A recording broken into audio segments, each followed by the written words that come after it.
Decisões intuitivas ocorrem apenas com o treino? Boa, Edu. Eu mostrei com o sistema 3 que não, que decisões intuitivas acontecem muitas vezes com problemas únicos. Isso que é interessante. E elas não são nem um pouco místicas nem nada, elas acontecem porque a gente tem sistemas de avaliação muito sutil no domínio emocional, afetivo. Não é irônico buscarmos decisões mais racionais na IA, justamente abandonando nossa intuição, a nossa capacidade única de processar o que a lógica pura não captura. Genial.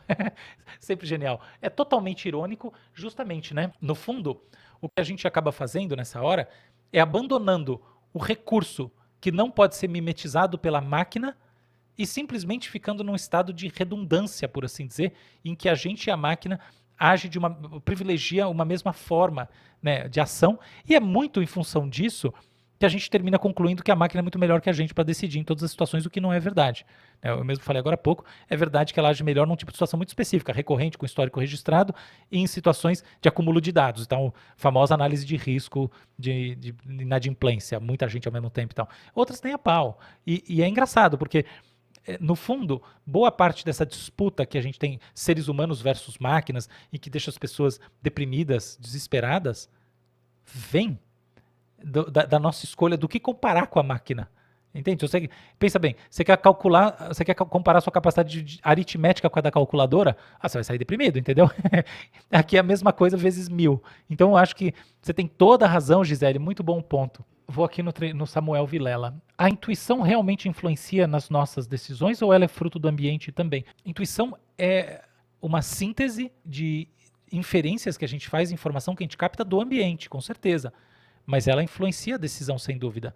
E ela influencia tanto no sentido que o Damasio e o Bechara falaram, ou seja, você cria traumazinhos virtuais que você nem configurou direito mental, racionalmente, mas que fazem com que você evite coisas que no passado não foram boas, e o contrário, putz, eu adoro ir para Visconde de Mauá, eu adoro, eu sei muito bem porque eu adoro, mas eu podia esquecer tudo, ter Alzheimer, que eu ia continuar adorando, porque existem memórias muito profundas da minha infância, no topo da montanha, na cachoeira e etc e tal, e assim entendeu? A gente tem essas orientações que estão ali e que, no final dos contos, vão fazer a gente decidir. Você prefere construir sua casa de pau a pique em cima da montanha Visconde de Mauá ou, sei lá, Monte Verde, pensando em duas serras que eu adoro. Eu prefiro Visconde de Mauá, sei lá. Por quê? Porque é melhor? Não, por um histórico de experiências que às vezes eu posso ter esquecido, mas que me orienta e, portanto, afeta minhas decisões. Aí, na hora do vamos ver, eu intuo que vai ser mais legal em Visconde de Mauá, mas não é verdade que vai necessariamente. Talvez vai ser pior. Mas eu intuo porque o meu histórico faz com que eu me oriente a isso. Poderia explicar, Lorenzo, o estudo do Daryl Bem, Feeling the Future? Caramba, Lorenzo, que loucura, rapaz. Posso sim. Daryl Bem publicou um estudo que já foi citado mais de 1000 vezes, que tem, sei lá, 8, 9, 10 experimentos, sei lá, tem um monte. Mas dos quais eu lembro um com clareza, os outros eu lembro mais ou menos. Isso eu não leio isso, ainda bem que eu tenho uma memória razoável, porque eu não leio isso aí, sei lá, faz, 25 anos eu li uma vez, sei lá, olhei assim, mas eu lembro. É assim, tinham imagens e tinha uma cortina na tela do computador, tá bom? Tem até cortina.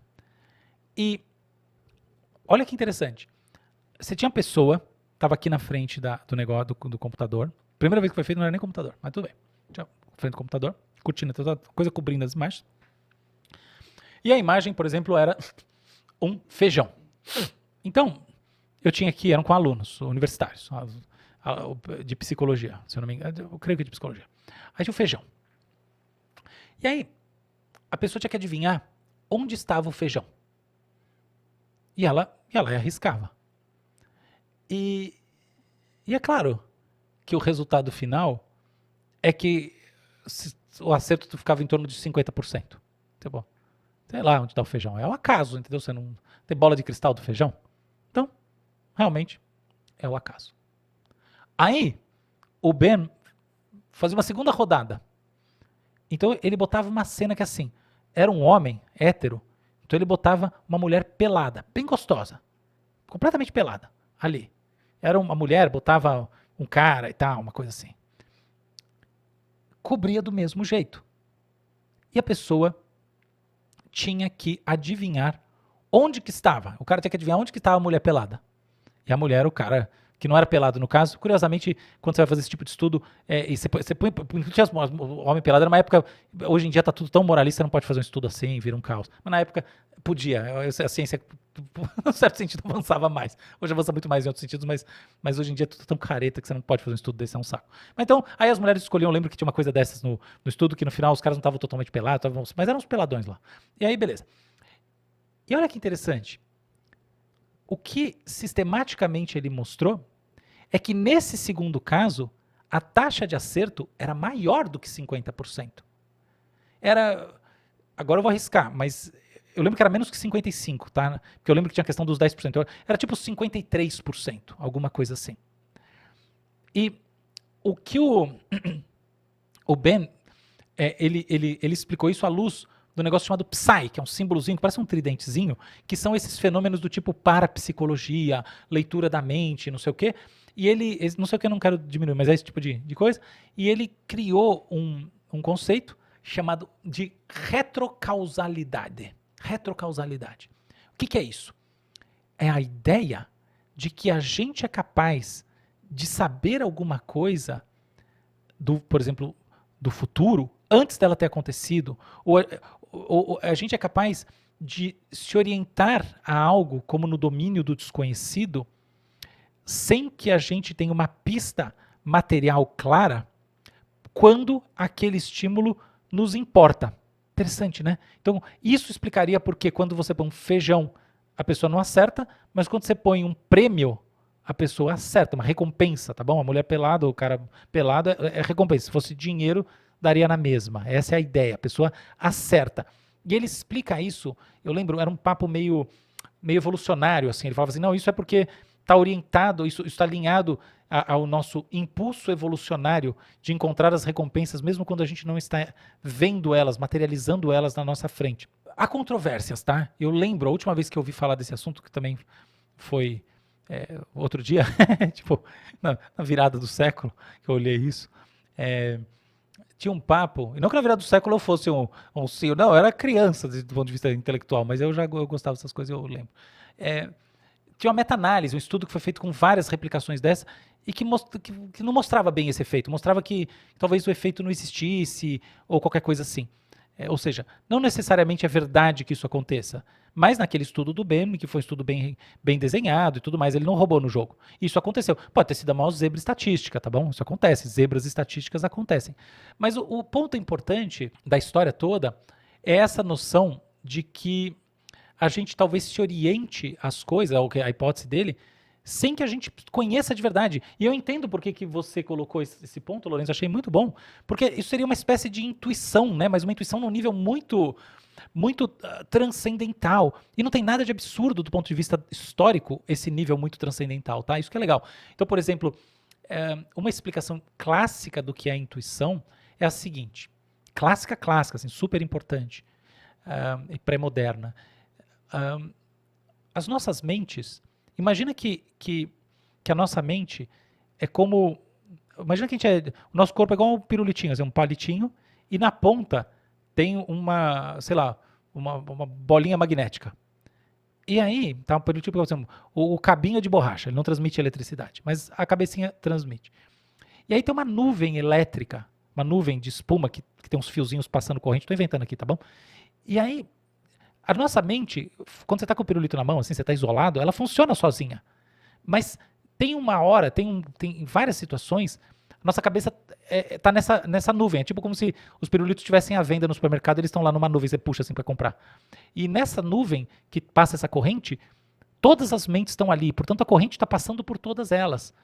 Então, tal como a gente tem uma mente individual, existiria uma espécie de consciência coletiva dinâmica, através da qual a energia passa, fazendo com que as pessoas se conectem e o conhecimento de uma mente flua para outra.